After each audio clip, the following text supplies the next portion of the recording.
And we are back. Thanks for hanging with us through the break. We're going to dive into the matchups, Jeff. Fantasy football is the heart and soul of this show. We love the NFL, and we like to break down every single matchup on a weekly basis. But those of us regulars who watch the show, people sometimes they wonder and they comment like, why the hell is there a Boise State jersey on our set all the time? Yeah, so what's going on, man? Why are you rocking the Boise State jersey? Well, I'm telling you, I grew up out there, you know what I'm saying? And I played my high school football games on the blue turf, and I love the Boise State Broncos. It was the very first game that I ever went to, was a college football game in that stadium. They had the blue turf then, and that was also my first experience with a streaker. Nice. Which was very odd. Did they catch you? Oh, you said with a streaker, not as a streaker. As a minor, though, the public records are sealed completely, so I cannot be incriminated for any behavior on my part. But no, yes, I love the Boise State Broncos, and they're totally undefeated right now, working toward a BCS berth, and so I couldn't be more excited about them. It's going to be hard to top that last BCS game they were in against Oklahoma, and the game that Adrian scored in overtime. I know, right? Then they won in overtime. We watched that game together, and that has to be one of the best college football games I've ever seen. It's the pinnacle of football games for me in my life. There was more emotion in that game. It was David versus Goliath in the traditional sense, and Boise State punched him in the chin right away and jumped out to a 2-touchdown lead. And throughout the course of the game, Oklahoma just whittled away, nice and slow. They intercepted the ball and took the lead after they had tied it. You thought it was over. Thought it was over. And then they went to overtime. Boise State was the able massive to get flea flicker. No, the hook and ladder they did. Yeah, the hook. They pulled off the hook and ladder to tie the game. And then Adrian scored in overtime. Then our boys came back with the fat Statue of Liberty. We were jumping up and down like crazy. We weren't even drunk. It was insane. Yeah. Are you sure we weren't drunk? We probably were drunk. I think we probably were. That was back when I was sleeping on your couch. So, but those are a long time. Come a long way, my friend. Those days were a long time ago, and now we're here doing the show. We love to do the show. This is the 5th season of it, so we encourage you all come back on a weekly basis. It goes off every single Saturday night from 9:30 to 10:30 right here on MCN Channel 6. And you can also find us online at testosteronesports.com. There's a ton of different stuff on the website. Jeff, the people at home have been going on Saturday nights as soon as the show is over for this thing called the Fat Chat. What's that like? Well, it's a strategy session for everybody out there who's watching the show. As the season's starting to wind down, you might be like 5-4 or 5-5 in your league. 6-4 maybe, kind of on the cusp of maybe making the playoffs or maybe falling out, and you need a win. So you want to get a little extra coaching strategy out there, some trade strategy. We talk about it all. Just come onto our site at testosteronesports.com, log in, click on the Fat Chat, and we'll be there right after the show is over. Yeah, live fantasy football chat going down at the conclusion of this show. testosteronesports.com. Don't miss it. It's going to be fantastic, and as always, everything on the site is completely free. So with that, we jump into the first matchup of the show, week number 11. The bye weeks are over. New Orleans at KC. The Chiefs, a team playing with a lot of heart right now, despite the fact that they really have kind of fallen apart this season. Tyler Thigpen looked surprisingly good last week, Jeff. Throwing the ball all around the field, almost got a win. What do you expect here, New Orleans at KC? Well, Kansas City's going to have to start, winning soon, and they put a nice game forth against San Diego. I think that they're going to continue the positivity. Now they get Larry Johnson back, so that's a major boost forward for them. And I just think that Larry's going to run the ball real well. New Orleans not that great at stopping the rush, and so I think that Larry gets things going. We want to talk a little bit about Jamal Charles. He looked pretty good for that one breakout game that he had. Suffered an injury and came back to earth. Only had 1 carry last week, so you kind of have to go away from him now in all situations. But now that Larry's back, he's the man. Hopefully this most recent discipline has been good for him. Yeah, and Tony Gonzalez put his stamp on the game last week. I lost in one of my leagues because Gonzo went off against me, scored 2 touchdowns, including that one at the very end of the game that put his team in a position to try to win it on the last play of the game, which was the 2-point conversion. This time the Chargers deflect the pass, unlike earlier in the season when other division rival Denver completed their 2-point conversion to break the Chargers' hearts.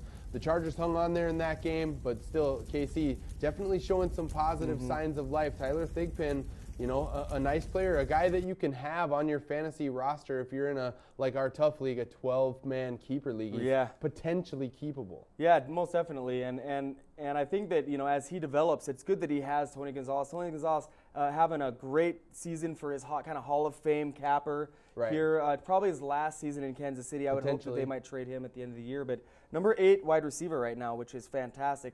That's the receptions list. So he's really having a fantastic year, doing it in style, and he's a pretty much confident, I don't know what the word it is, but he's good. Competent professional. There you go. There you go. Well, on the New Orleans side of things, Drew Brees continues to play at a very high level, although the team's just not winning very many games. Last week, Marcus Colston really started to get more ingratiated back into the offense, made some nice catches. I think he's definitely startable here in this game. You also want to watch as the ticker ticks down on Sunday morning to see if Reggie Bush is playing, because if Reggie Bush isn't going to play in this matchup, which he may not, he said he's going to try to play, but if he doesn't play, I think Deuce McAllister could be playable here and the Saints should make some hay because the Chiefs suck on defense. Yeah, they're the worst defense in the NFL. I mean, so the Saints should do really well offensively. I'm looking forward to see what Shockey can do. He still has yet to find the end zone this season.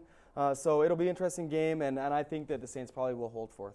Oakland at Miami. Now, the Dolphins are a team that, pinch me that I'm saying this, they're a team that could get hot down the stretch and even compete still for a division title potentially, which is unheard of. Tony Sparano needs to be lauded there. They've done a fantastic job rebuilding this team in a hurry. They get an easy opponent at home. Oakland, they suck. Oakland sucks so bad. Their rush defense is number 29 in the NFL right now, so I think Ronnie Brown could have a chance to be the best running back of the week.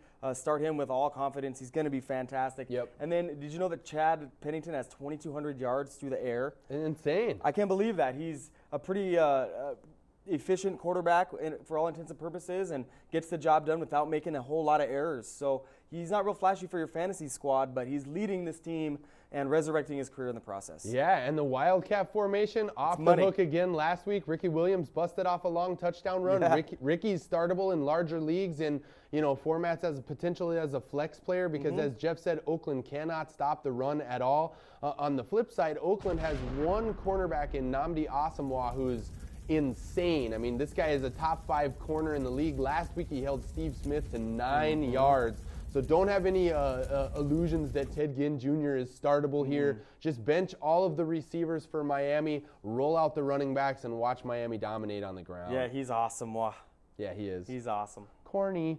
Arizona at Seattle, the next matchup to talk about. We talk about all these teams on a weekly basis and break down all of the players, and we want to speculate for just a moment on a potential MVP candidate. Could we be in the midst of seeing Kurt Warner's 3rd MVP season? Jeff, K-Dub, he's playing lights out. Yeah, I can't believe how good he is. Well, we have Larry Fitzgerald on one side, Anquan Boldin on the other side. It makes things easy. And Breston. I've been really impressed by the development of Steve Breston. This team's gotten really good at drafting in the last couple of years. And Breston and Tim Hightower, both those guys making a major impact as young players for their team. And I just think it's going to continue to be positive for them. I like them to win here. It's going to be a great game. A lot of fantasy points, too. I think so. You want to start all of your Cardinals and just take your Seahawks and just push them off to the side one more week. Those guys all suck. This season was over weeks and weeks ago, so just forget about them outside of John Carlson in larger leagues, but the rest of those guys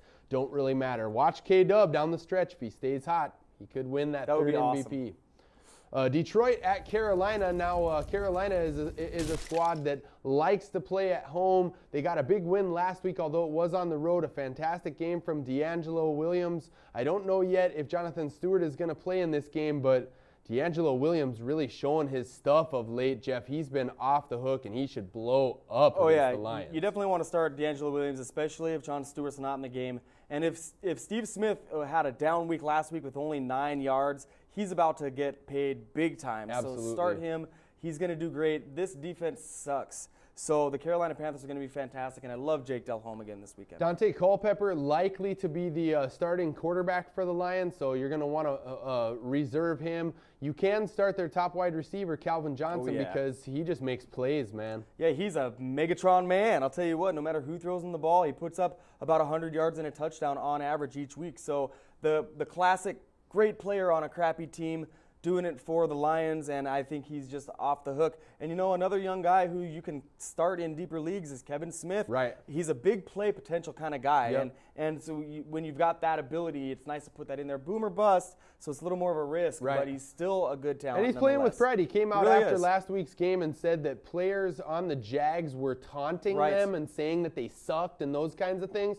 And instead of, bitching about it, he literally was like, of course they're going to say that. We suck, We need to start playing better. So I think at this point, you can just go ahead and release Rudy Johnson from your squad. He's a non-factor. And as Jeff said, if you're going to roll with a Lions running back, Kevin Smith is the guy. Sure. The final matchup of this segment, Houston at Indy. Now the Colts, Jeff, pulling out a very impressive win. I don't think any of us predicted that they would be able to go onto the road and beat a very formidable Pittsburgh team in Pittsburgh. But last week, Peyton Manning showing his seasoning as a professional quarterback, still one of the best in the league. Now he's at home here in a favorable matchup against Houston. Yeah, he's starting to heat up, and it was great to finally see a decent stat line out of Peyton Manning for the season. Right. I was surprised that it came at the hands of Pittsburgh, but 3 touchdowns, that's what we've kind of come to expect from Peyton Manning. So I definitely look for it to happen again here this weekend. They're still in a must-win situation. Houston's that perennial, we look good right away, but then we suck. Right. And their defense isn't that good, so I think Peyton Manning's going to wing the ball around the field all day long. Yeah, Houston's that barfly chick that in the dim lights, when the music's going and you've had a couple drinks and, the techno is happening, she looks like a hot boombalati, but then the next morning you wake up and you're just like, ah! Right. That's Houston, man. I mean, Yeah. She's got a little shake, a little Mario Williams here, right. a little Dante Robinson there, right. Steve Slayton right. up on your junk, but then she leaves you wanting yeah. to run away home in the morning. Yeah, exactly. Oh. So, I mean, although Indy's run, and maybe we hit a little too close to home here for Jeff. Although Indy's run D is pretty terrible, so Steve Slayton is a startable guy in this matchup for sure. And you also need to make sure you start Andre Johnson, one of the best wide receivers in the league. I don't think they're going to beat Indy in Indy, but I do think those two guys will produce. Sage Rosenfels probably should be benched by fantasy owners. Matt Schaub most still definitely. Out. Yeah, Matt Schaub out. Rosenfels, it's interesting to see what he's been doing. Not much. I thought he'd be a lot better, but right. he throws the ball a lot, but he makes a lot of mistakes. So Sage Rosenfels is dropping all over the place. Yep, exactly. So we've got some more matchups to break down. We're going to take a brief break. You've been locked and loaded so far here with TFS. Don't go away. We'll be back right after this.